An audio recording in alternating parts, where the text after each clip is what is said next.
UP सरकार ने 2013 के मुजफ्फरनगर दंगों से संबंधित 77 आपराधिक मामलों को वापस ले लिया है। सुप्रीम कोर्ट में स्टेटस रिपोर्ट दाखिल कर बताया गया है कि इन मामलों को बिना कोई कारण बताए वापस ले लिया गया। गौरतलब है कि इन मामलों में अधिकतम सजा आजीवन कारावास है। सांसदों, विधायकों के खिलाफ आपराधिक मामलों के जल्द ट्रायल के मामले में एमिक्स क्यूरी विजय हंसरिया ने ये रिपोर्ट दाखिल की है। मुख्य न्यायाधीश NV रमन्ना, न्यायमूर्ति DY चंद्रचूड़ और सूर्यकांत की पीठ अश्विनी उपाध्याय द्वारा दायर उस याचिका पर बुधवार को सुनवाई करेगी जिसमें सांसदों के खिलाफ मामलों के शीघ्र निपटान की मांग की गई है। दरअसल साल 2013 में मुजफ्फरनगर में दंगे हुए थे। इनमें 62 लोगों की जान चली गई थी। हजारों लोग बेघर हुए थे। इस मामले में सिखेड़ा थाना इंचार्ज ने खुद ही नोटिस लेकर संगीत सोम, कपिल देव अग्रवाल, सुरेश राणा, साध्वी प्राची आदि लोगों पर भड़काऊ भाषण देने और समुदाय विशेष के खिलाफ उकसाने के आरोप में केस दर्ज कराया था। इन्हीं दंगों से जुड़े 77 आपराधिक मामलों को वापस लिए जाने की जानकारी यूपी की योगी सरकार ने अब दी है। एमिकस क्यूरी विजय हंसरिया ने अपनी रिपोर्ट में कहा है कि राज्य सरकार की सूचना के मुताबिक 2013 के मुजफ्फरनगर दंगों में कुल 6,869 आरोपियों के खिलाफ 510 मामले मेरठ जोन में 5 जिलों में दर्ज किए गए थे। इन 510 मामलों में से 175 में आरोप पत्र दायर किए गए, 165 मामलों में अंतिम रिपोर्ट दाखिल की गई और 170 मामलों को हटा दिया गया था। इसके बाद राज्य सरकार द्वारा CRPC की धारा 321 के तहत 77 मामले वापस ले लिए गए। सरकारी आदेश में मामला वापस लेने का कोई कारण भी नहीं बताया गया। केवल यह कहा गया कि प्रशासन पूरी तरह से विचार करने के बाद विशेष मामलों को वापस लेने का निर्णय लिया है।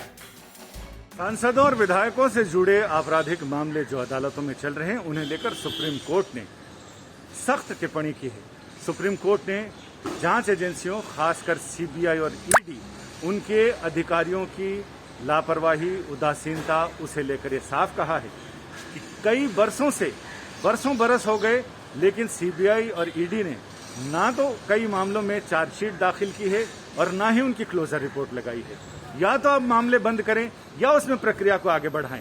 ऐसे नहीं चलेगा कि दशकों तक ऐसे ही चीजें चलती रहें। ED के लिए तो बोला कि ED तो सिर्फ संपत्ति जब्त करती है, बाकी और कार्रवाई करने में ED के अफसर ढीले रहते हैं।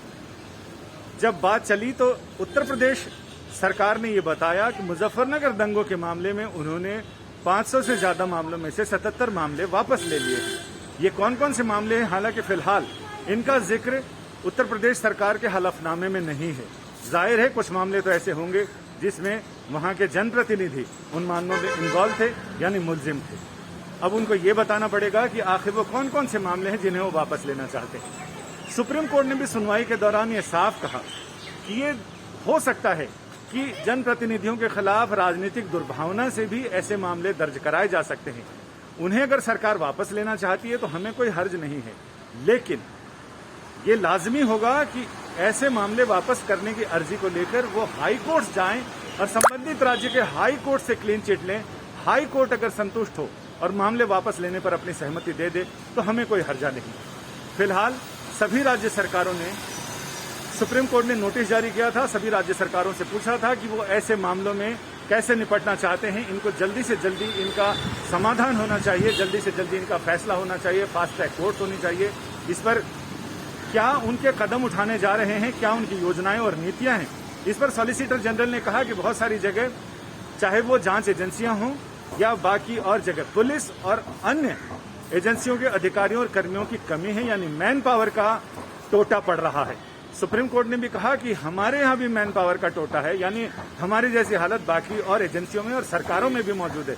लेकिन उन्होंने कहा कि फाइनली हमें एट लास्ट इसका समाधान ढूंढना पड़ेगा और कितनी कमी है, सॉलिसिटर जनरल से ये भी कहा है कि मैन पावर की कहाँ कहाँ कितनी कमी है, इस बारे में वो बताएं। और सॉलिसिटर जनरल ने भी कहा कि वो सभी एजेंसियों के जिम्मेदार अधिकारियों के साथ, आला अधिकारियों के साथ एक मीटिंग करेंगे और उसमें ये दरियाफ्त करने की कोशिश करेंगे कि आखिर किन किन एजेंसियों में और कहाँ कहाँ मैन पावर की कितनी कमी है और उसे कैसे दुरुस्त किया जा सकता है और जितने मैन पावर है उसका अधिक से अधिक इस्तेमाल कैसे किया जा सकता है।